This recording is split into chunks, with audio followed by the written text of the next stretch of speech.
തെരഞ്ഞെടുപ്പായാൽ സ്ഥാനാർത്ഥികൾ എന്തും ചെയ്യും. അന്നേ സമയം വരെ തിരിഞ്ഞു നോക്കാത്തവരും ജനങ്ങൾക്കിടയിൽ ചാടിയിറങ്ങി അവരോടൊപ്പം ജോലികളിൽ പോലും സഹായിക്കും.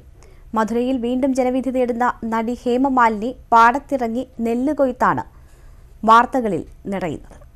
അഭിനയമാണ് ഹേമമാലിനിക്ക് ശീലം.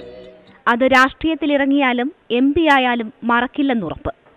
മധുര മണ്ഡലത്തിൽ വീണ്ടും ജനവിധി തേടുന്ന ഹേമമാലിനി പാടത്തിറങ്ങി വിള കൊയ്താണ് പ്രചാരണം ആരംഭിച്ചത് തന്നെ.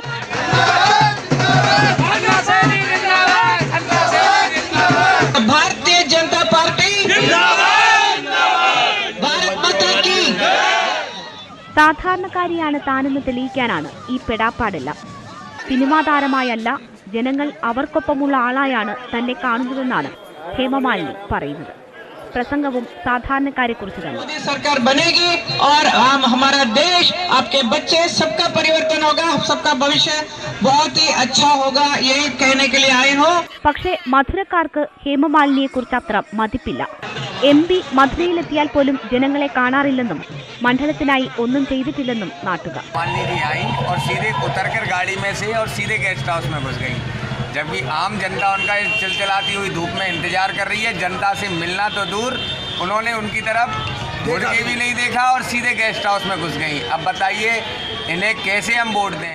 മുംബൈയിൽ നിന്ന് ഏറെ കഷ്ടപ്പെട്ട് 5 വർഷത്തിനിടെ 250ഓളം തവണ മണ്ഡലത്തിലെത്തിയെന്നാണ് ഹേമമാലിനിയുടെ അവകാശവാദം. 24 മണിക്കൂറും മണ്ഡലത്തിൽ നിൽക്കേണ്ട കാര്യമില്ല. നടിയെന്ന തിരക്കുകൾക്കിടെയാണ് രാഷ്ട്രീയ പ്രവർത്തനം. മണ്ഡലത്തിൽ ഇടയ്ക്ക് വന്ന് 10 ദിവസം കൊണ്ട് എല്ലാ കാര്യങ്ങളും നിർവഹിക്കുന്നുണ്ടെന്നും ഹേമമാലിനി പറയുന്നു. കഴിഞ്ഞ തവണ 3,30,000 വോട്ടിനായിരുന്നു ഹേമമാലിനിയുടെ വിജയം. ഏപ്രിൽ 18-നാണ് മധുരയിൽ തെരഞ്ഞെടുപ്പ്. Election desk, news 18.